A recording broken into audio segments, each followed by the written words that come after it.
Chapter 4. Welcome aboard. June 5, 1968, will go down in history as a day when many were born, successful business deals were signed and sealed, some may even have lost their shirts on a deal gone sour.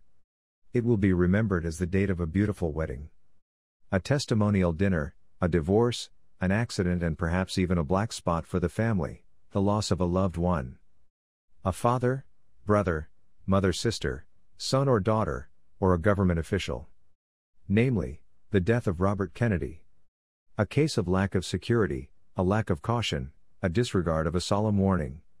I cannot give a detailed account of what actually took place that fateful day at the Ambassador Hotel in Los Angeles, but suffice it to say that the authorities who were in charge of the investigation know more than what was admitted to the press. Reports have surfaced in recent years regarding the removal of certain pieces of door and frame in the immediate area. Crucial pieces of evidence have come up missing. But let us go back to that morning. A phone call, an airplane flight to San Diego, California. I was contacted by Vi, who instructed me to meet him at the San Diego airport. He ushered me to the parking lot where we got into his car and drove toward the Mexican border. Little did I realize that this particular trip was to be one of many that would increase my understanding of this one called Vi Thor and his mission to this planet. During the drive to the border, we discussed a few items of interest. He made it a point to call out the names of various of my closest associates who were involved in helping me to spread the truth in every corner possible. We pulled up to the border crossing, were greeted by the border guards on either side of the car, then proceeded to drive south for many miles to a small town called San Felipe, Sonora, Mexico. Few people were walking the dusty streets. A few American tourists were making their way toward the restaurant that featured seafood. San Felipe is a coastal town almost surrounded by water. It is a very quiet place to come for a rest, and perhaps some fishing. However, we were not there for any of those reasons. Vi parked the car in the parking area directly behind the restaurant. Then we started to climb over a few rocks and found ourselves walking along the beach, out of sight from the restaurant. The small shacks that housed the townspeople could not be seen from where we were walking.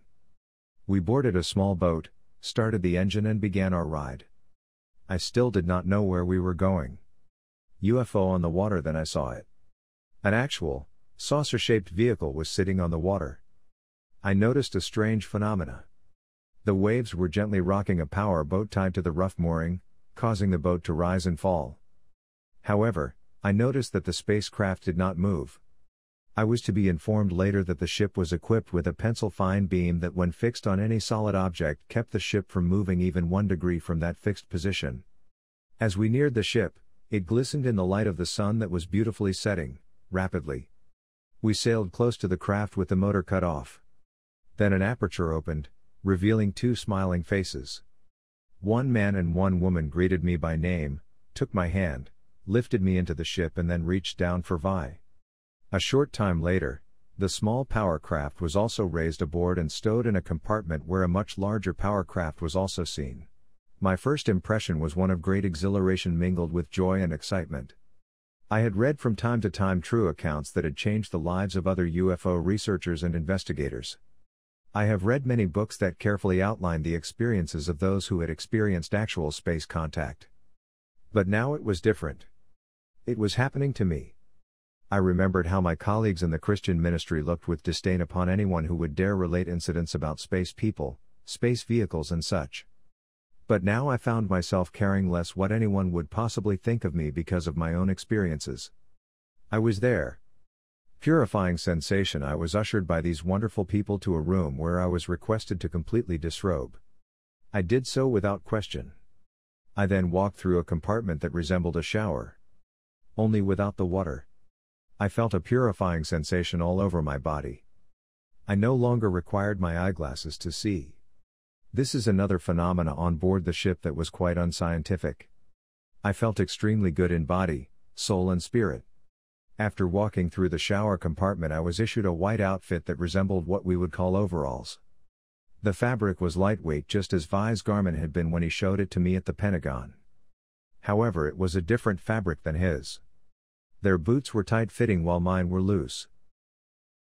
I was then directed toward the door and was accompanied by a lovely woman called Teal, to Vi's quarters.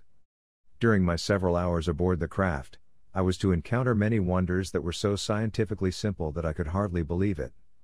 There were a series of buttons on the wall, and Vi pushed one of them. Suddenly one section of the wall became transparent, and the scene outside was in full view. This occurrence would happen many times again, even when we would be traveling in one of his small craft. This was quite unnerving at first, because your mind simply does not have any point of reference for this type of experience. It took a long time for me to get used to this. In fact, it still amazes me to such an extent, that I don't think I will ever be used to it. Vi's compartment was quite spacious, comfortable, and done in a light color decor with a master view screen at eye level. Making me comfortable, he started to give me an insight into phases of my UFO investigation that I had never explored personally. This information, on such subjects as the Hollow Earth theory, the black hole mystery, the Bermuda Triangle, etc., would be revealed in my later writings and audio recordings.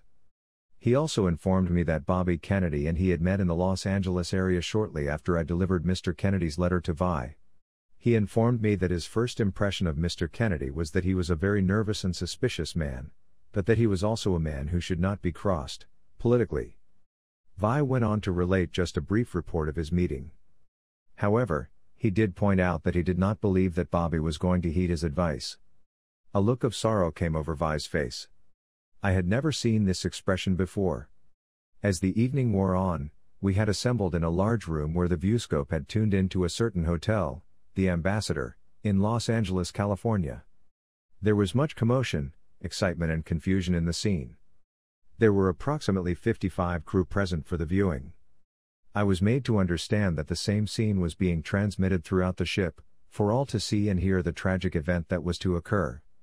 Vi stated that he had been queried by Mr. Kennedy as to his chances for the presidency, to which Vi had replied, "Mr. Kennedy, 4 years from now, you would stand an excellent chance of winning. But, I beg you to remain far away from the political race this year." This, he repeated to him several times. Vi was very concerned, and so were the members of his immediate staff. Tension grew as we saw Mr. Kennedy walking, pressing through the crowd. Vi then said, "God, help him." Suddenly, several shots rang out and it appeared that all hell had cut loose. Vi did not move from his seat.